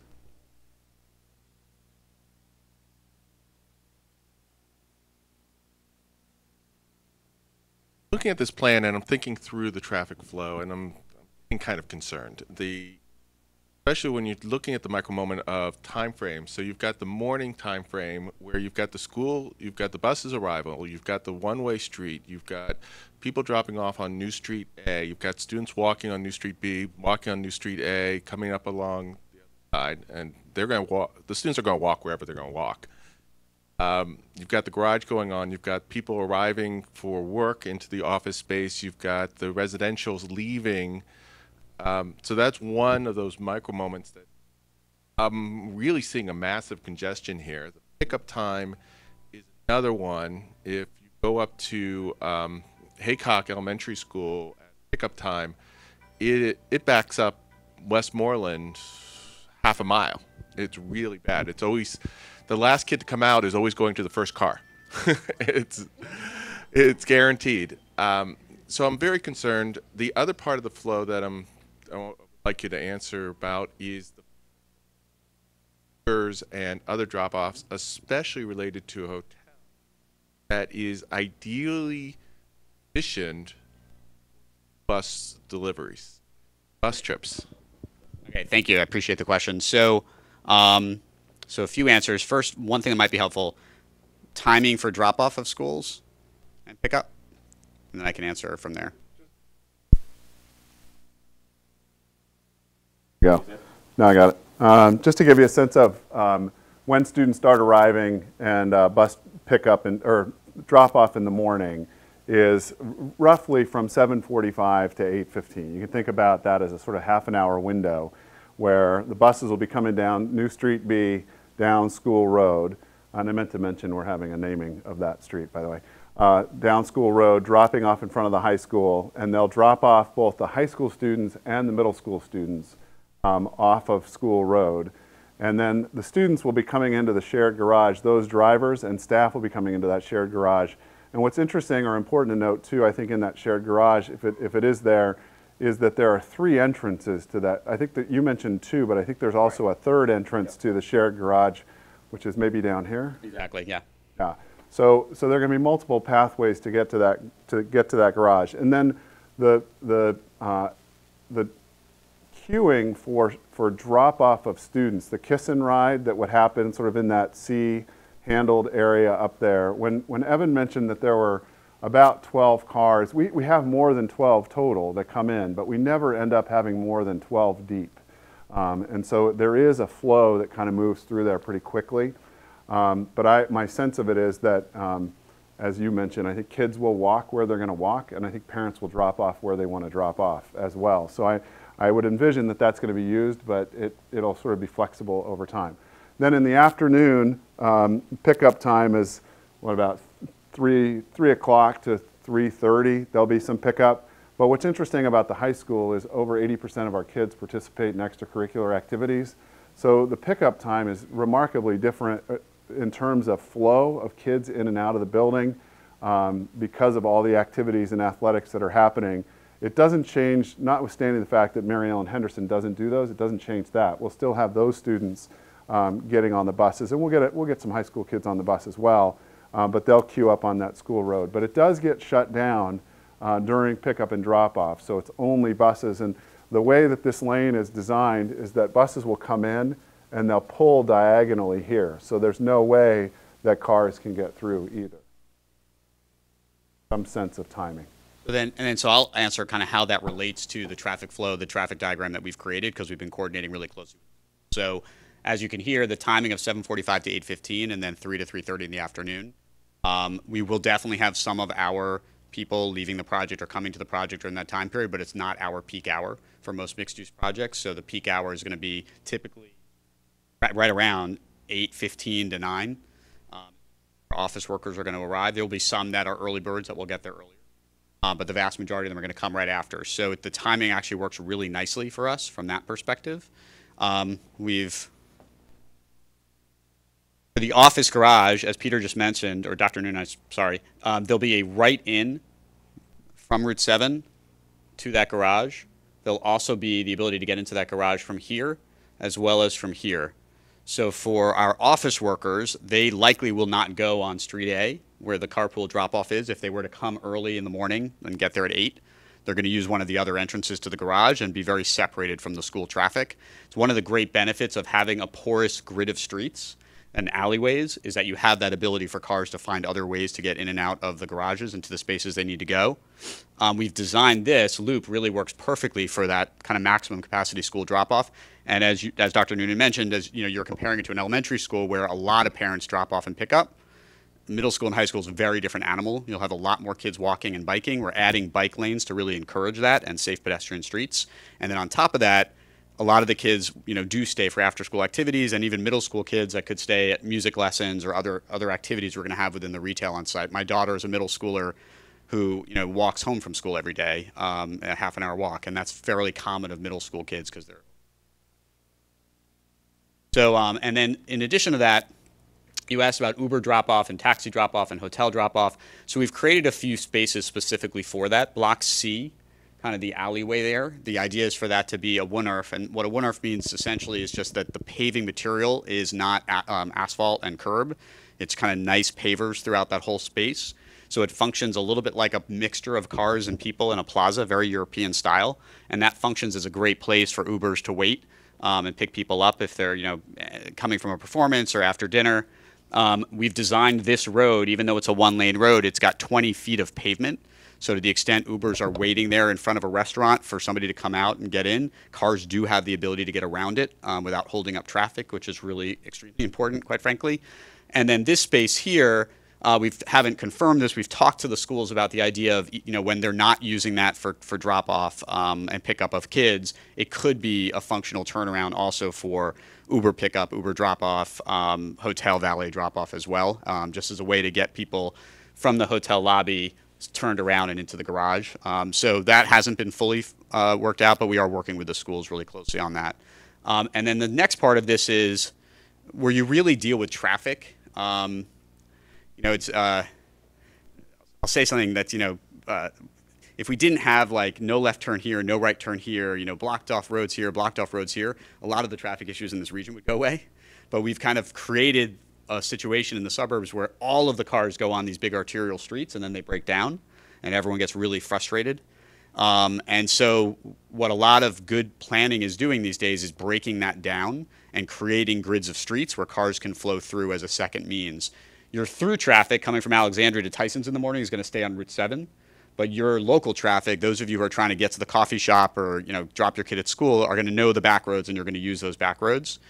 And so this Commons Drive going all the way to the metro creates this really great secondary spine to Haycock so that cars, which should alleviate some of the horrible traffic that's at this intersection. And so for you as a local, coming down off of the WMATA Road and going right this way instead of coming all the way to Haycock is a solution. Going left, if we have timed left turns here and here, so you're not adding any cycle time to the road, and cars can make a left here or a left here, whether you're coming to our project or you're going north to Haycock up towards McLean, it's literally doubling the capacity of that system. And that's the type of things that we have to start doing as a region in order to start solving the traffic problem. It's actually the best way to solve it is adding lanes off of the main road, not within it. So you could widen this road, and if you added another lane of traffic here, it would have less car carrying capacity than that same lane on this road. That's just a fact of how cars stack and they drive next to each other. So traffic science is to some extent helping us here. But anyway, that's the kind of, we've put a lot of thought into this. Our project is not going to be successful if people don't feel like they can get to it in a way that makes sense.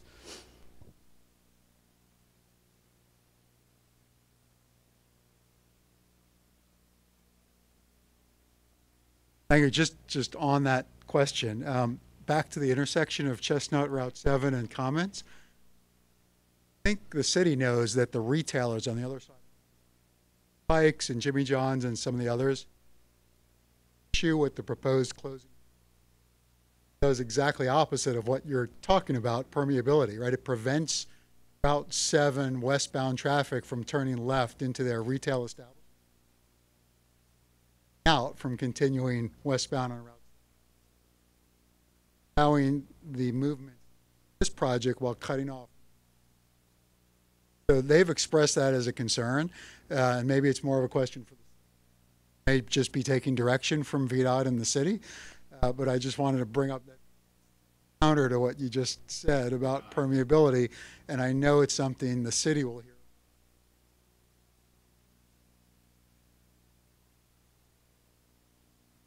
Thank you for the question. I think the city transportation planners would agree. Leadership of the county has highlighted this or surfaced this as a principle.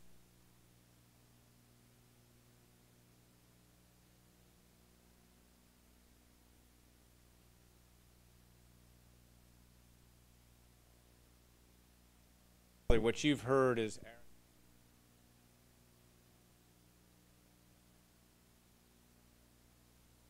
It seems a big component of this project.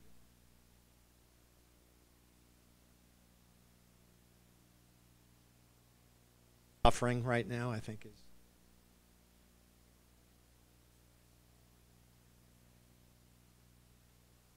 discussion happening with the owners, types of retail, or it's a great question. So I worked at Federal Realty for 8 years, which is the owner of that shopping center, so I know them well. And that would be something we'd be doing as part of this project. So we haven't done it yet because we're not far enough along at this point that it makes sense to. But one of the good things about the team that you guys have all chosen is that we have a lot of retail experience. I worked at Federal Realty. I know how they work. I know how we can help them. I know how they us. Retail does best when you have a lot of it. So, you know, when you have 40,000 feet of retail, 50,000 feet of retail, it struggles. It's not enough to get people there. They've got, I think, 140,000 across the street, which is okay. But the goal here is that we want this to be viewed as a district. So their retail, in conjunction with the 120 to 150 that we're going to have, in conjunction with hopeful redevelopment across the street on the buyer site, you know, when you create a big enough retail node of 300,000 to 500,000 square feet, you've really become a place, a center. And you'll have cross shopping, and you'll have, what happens really is you want to be big enough that when you're going out for dinner, you're not making a reservation, you're just going and parking and walking around, and you'll go to whichever place has the least line or the place that you want to go that day, right? And if you come here and the restaurant you really wanted to go to is booked, you know, you'll walk a block and go to a new restaurant at the Federal Realty Shopping Center. And so that type of coordination is really critical. And we see it in places like Bethesda Row, in Shirlington, in Georgetown, in parts of downtown, all around the country, quite frankly. That's really critical. The restaurants themselves need to operate like an anchor. In the old shopping center lore, you'd have a big anchor, a supermarket or a fitness center or like a Target or something, right? And then people would cross shop at the other stores, and that's how the little shops make their money. Restaurants have become that anchor. And so you want about 30–40% of the tenants here to be restaurants, so that they become an anchor unto themselves. So yeah, we are fully comfortable and intend to coordinate with Federal Realty as well from a retail mix perspective. And then also, you know, whether there's ultimately a business improvement district of some sort, or there, you know, that markets the area in a coordinated way, that has festivals that are coordinated. In downtown Bethesda, Federal Realty owns or built Bethesda Row, which is a good portion of the great retail there, but they don't own all the retail. They probably own 40–50% of it. But there's the Bethesda Urban Partnership, which is a business improvement. And everybody pays a tax into a fund, and that fund, they fund marketing, they fund events. You know, it really helps all of the tenants, not just the tenants that are in. Yeah, we would love to do that. You talk about the art center, the performing arts center, what the anchor tenants, how the city and the school might have access to it, and what sort of programming you expect to see there. So I can't give names of tenants yet. We're not that far along to share them. But we do have a specific music venue in mind for that space. And so the second floor of the building there, where you're seeing the red, the idea is to have a music venue with an outdoor deck space as well, so that the music can kind of flow outside onto an outside deck. Then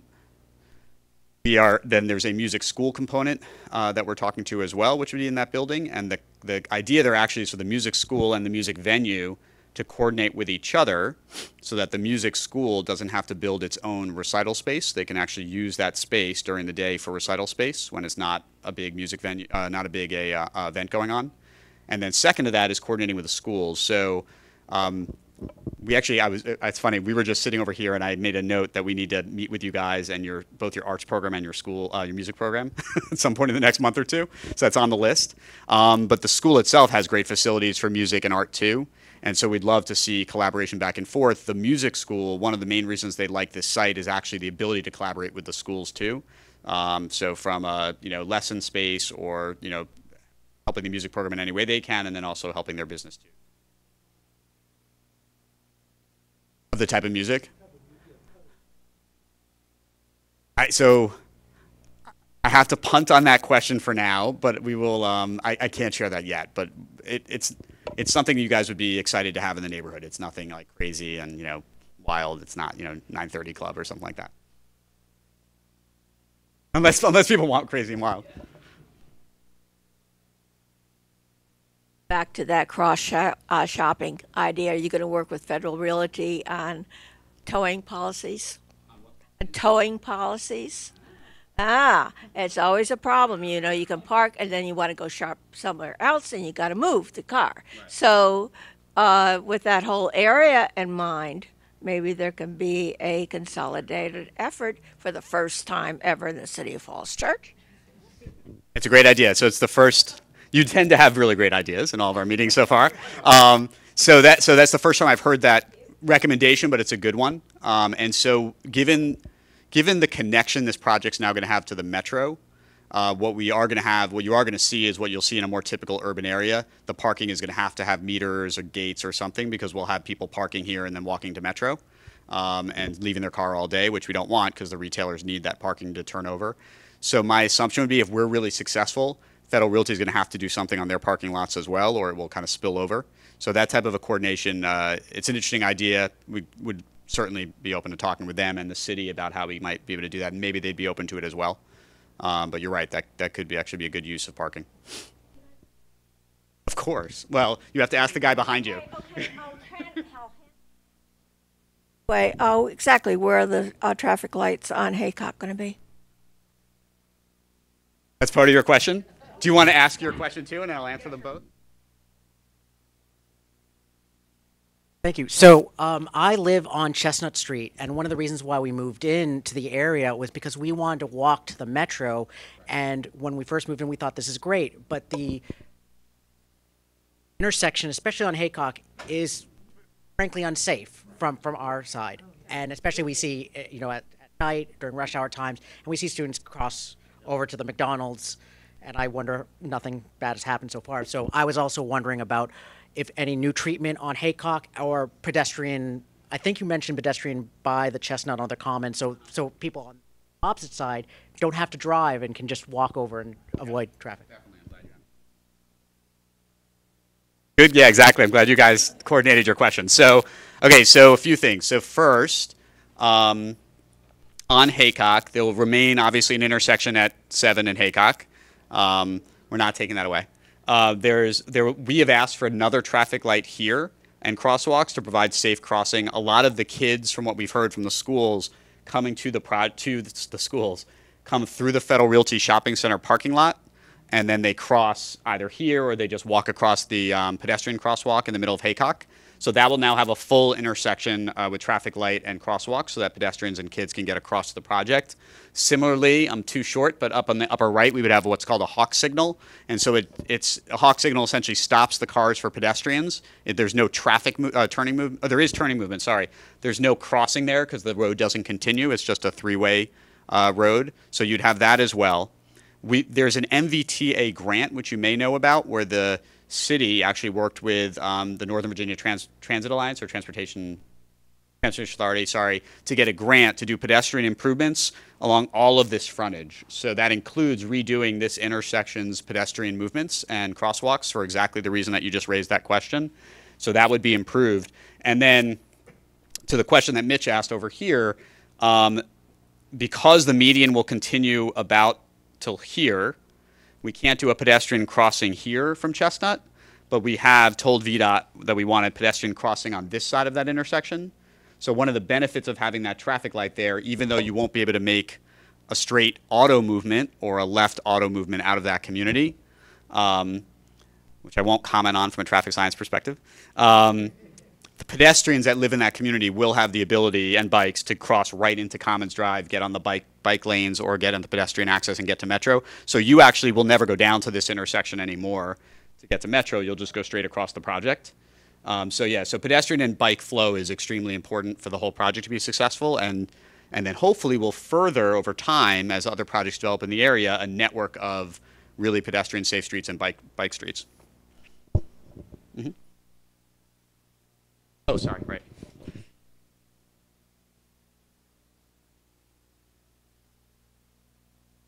Oh, hi, Dave Snyder, City Council. I just want to answer the question that Nick Benton asked.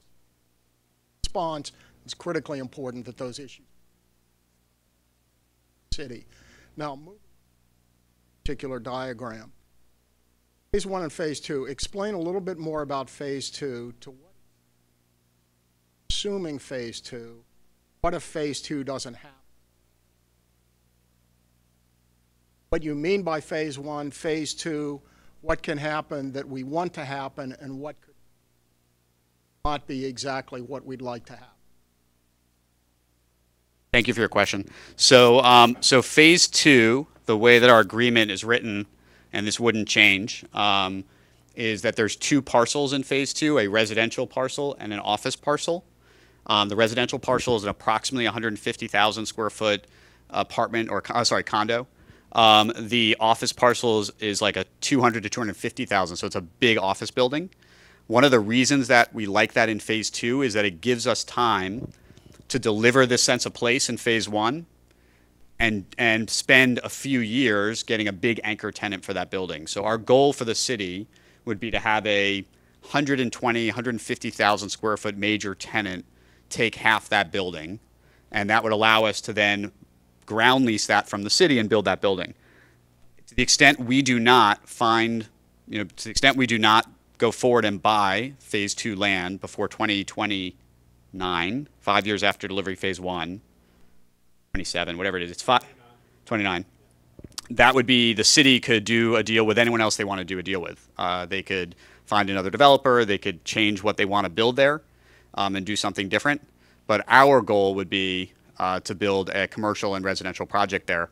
And this is also something that's pretty common when you design a really good mixed-use project. The first office building in that project is the most risky because there's no existing office market and there's no sense of place. So it's hard to get the tenants, and it's hard to convince people that the City of Falls Church is a Class A office market. And I say that because you all know it, right? I mean, those of you who are on the economic development side in the city, it's one of the things you're trying hard to get in the city. If we had gone to a traditional broker, all the top brokerage companies, and said, we want to build a Class A office building here without all the other stuff we're delivering, they would have laughed and said, no way, it's not going to work. So we have to deliver all this other stuff, the sense of place, the parks, the retail, in order to attract the office tenants. So that first office building is the most risky, and we're building that in phase 1. The phase 2 office building really should work.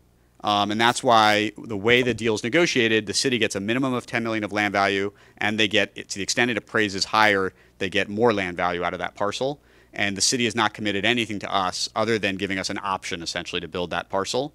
Our financials for our project are fully based right now on phase 1, although we know that if the market is there and our project delivers, that phase 2 should work as well. So it gives some protection on both sides to the city as well as to us. In our initial proposal to the city, we had a land value in total for the site, and phase 2, we wouldn't have paid any additional money for that. Our goal, and that's how a lot of developers will make their money, is you take this big risk in phase 1, and then in phase 2, you have a free piece of land that you build a building on, and you can actually make some money. In this case, the city pushed back very hard on that concept and negotiated for what you're seeing here, which is that they get money out of that second phase.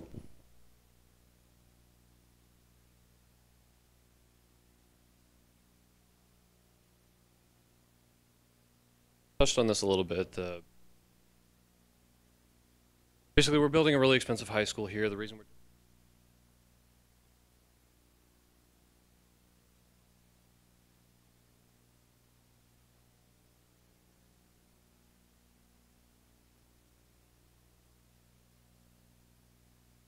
happy to answer that. So, this keeps going out.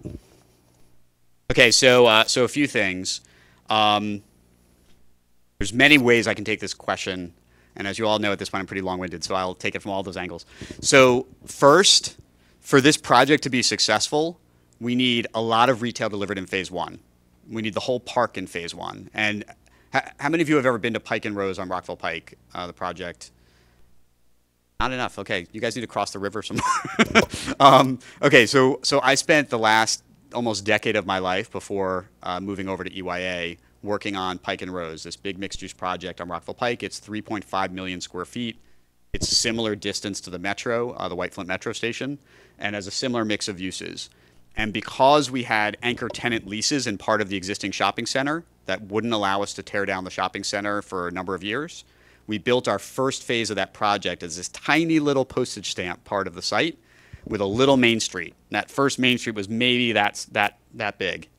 And so we had restaurants, we had 3 or 4, we had a little bit of retail, but everyone felt like they were in a construction zone when we delivered our first phase. Now, 2 years later, or 2 years after that, phase 2 delivered on that site, and they've got 1,000,007 square feet of development.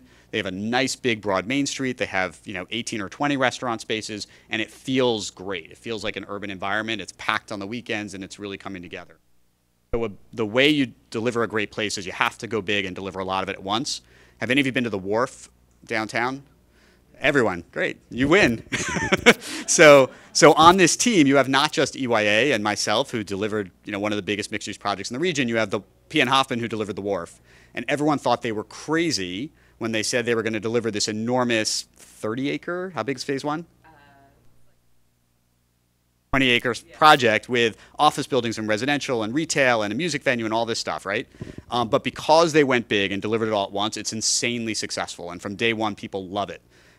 So here, what's most important is this whole thing has to happen in phase one. That park, the retail, everything has to happen at once. We need all of those restaurants to be successful. The death knell to a project is if we were to open one building and a little bit of retail, and those retailers end up not being successful, I'm not going to be able to attract good retailers for the second building or the third building or the fourth building, because they know they're going to call the guys who are running this restaurant and say, what are your sales? How much business are you doing? And they're going to say, I'm not hitting the numbers that I thought I'd hit. And then they're not going to do a deal. So that's what's so critical. The only way you can absorb that much square footage and pay the land value that the city wants to pay for the school, you have to mix those uses. So that's why you're seeing every single building is a different use. From apartments to condos to senior living, which is age restricted, to hotel, to music venue, to office. Every single block is a different use, and you're spreading it around so you can deliver it all at once. The alternative view would be to say, we want 5 office buildings and only like 1 residential building, and you would deliver it piecemeal over time. That wouldn't generate the land value for the city up front, quite frankly, and it wouldn't generate the tax revenue for the city in time for what they need to pay the bonds. So there's a strategy involved. What happens in this market in Falls Church, everyone wants to live here. So residential works really well. Like, you can go to the bank and build a residential building without a problem in this market. Office is risky. Hotel is risky because the hotels in this market are performing okay but not great. And that's not necessarily a knock on the city. That's all of Northern Virginia. The hotels are really hurting. And that comes from the fact that the government per diems, the amount of money a government contractor can pay a hotel, is much lower than in other parts of the country. So the hotels don't do enough business during the week. So as a result, you have 2 big risky uses, and they're essentially being offset by the residential uses from an economic perspective, and that's what allows us to pay the land value to the city. So that's why they're critical. Now, the second part of that is, well, how do you make sure you don't have a lot of students in the school? And that really comes from good design. So this building, today, if we built this project and there was not a connection to the metro, the renter profile probably would be pretty similar to what you have in the city today. When we look at this as a larger 34-acre district, something more akin to a mosaic, and the connection directly to the metro through the Virginia Tech campus, once that happens, the renter profile that's going to live here is going to be a lot younger. So my assumption is that the renters in this building will probably be 3 to 5 years on average younger than the renters living above the Harris Teeter down the street. And so that starts younger people living in the city, generally not having kids or school-age kids. The units are smaller units, so our average unit size will be much smaller than what's in some of the other buildings. A lot of studios, a lot of 1-bedrooms, some 2-bedrooms, not larger units. So this building really shouldn't be a big schools issue. And then these buildings are condominiums, which will largely be targeted. It's not legal to say that they're empty nesters, but they're largely going to be empty nesters. So you're going to have mostly people selling a house, deciding they want to be walking distance to some great retail, they want to be walking distance to the metro. That's generally who's buying condos in Northern Virginia right now. So there will be some kids in that building, but not the same amount that you typically see in a kind of a drive-up, surface-parked condominium or townhome project. So that's the numbers of why it's there and how we can make sure that it's marketed in a way that doesn't really impact. I'll just add to that, just to sort of give some context too. As we've seen new development come in other similar types of environments such as this, there are student yield ratios that we look at, which are formulaic driven design principles in terms of numbers of kids. So what we see is if in 1-bedroom and 2-bedroom apartments and 1-bedroom and 2-bedroom condos that are new, they yield approximately a 0.17 student per unit. So for every 100 units, you get about 17 kids. The numbers in Block A are somewhere in the neighborhood of 300. So if every 100 yields 17 kids, we might be looking at an additional, say, 50 students in the schools, and that'd be pre-K-12. But if they're marketed differently, that yield ratio could go down. And the same with Block C, just to kind of give you a little context for regionally what it looks like when we see those turning kids.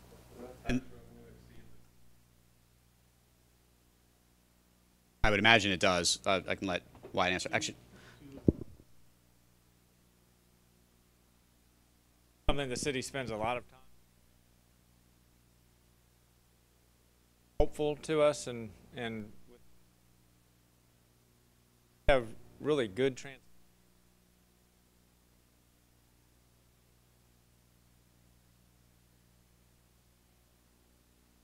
an apartment building on its own.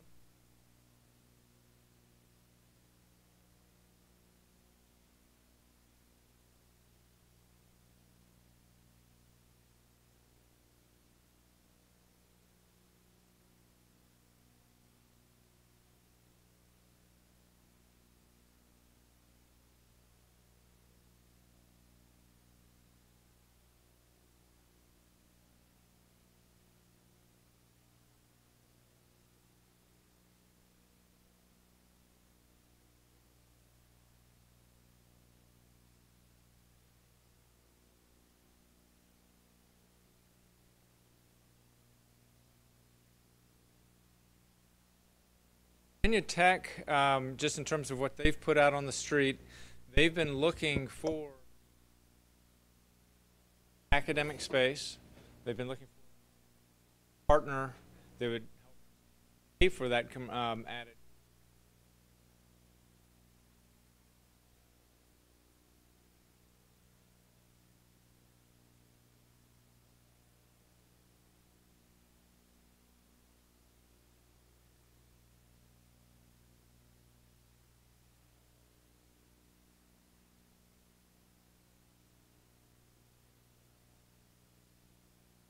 That's not located in the city.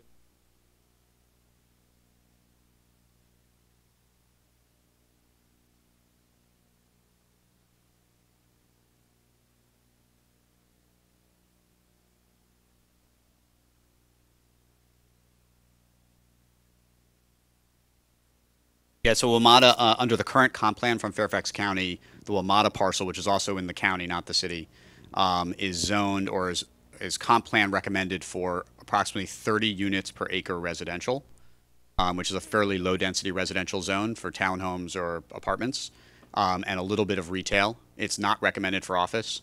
WMATA has asked for one office building as well as a similar level of residential density.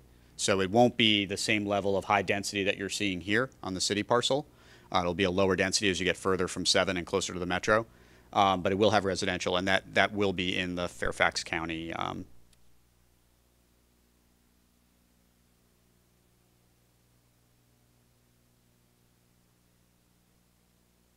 So Virginia Tech, I think, they've announced an amazing partnership with Amazon, obviously, over on Potomac Yards, or not Potomac Yards, Arlington and Alexandria, just south of Reagan Airport. Everything we've heard from Virginia Tech, we were competing for the site as well, is that they do see this as a place to expand as well, so they're not just selling the site or cutting out, which is great. And the fact that they selected HIT and Rushmark, who actually are intending to move their office building there and then create this new campus there for architecture and design and construction, I think was their recommendation, is a really positive sign that they'll stay, which is good for the city as well.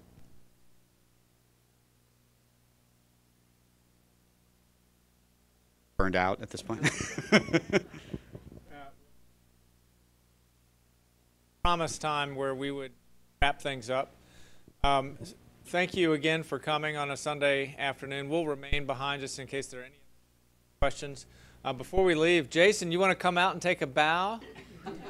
We all know you're out there. Thank you, Falls Church Community Television, for being here and sharing this more broadly. Peter, any final words? No, I just wanted to say thanks. I got the mic on too. Just thanks for coming, and if you do have questions about the school or school program, please don't hesitate to drop us a note at newgmhs@fccps.org. So thanks again, and we'll be around. Have a great day.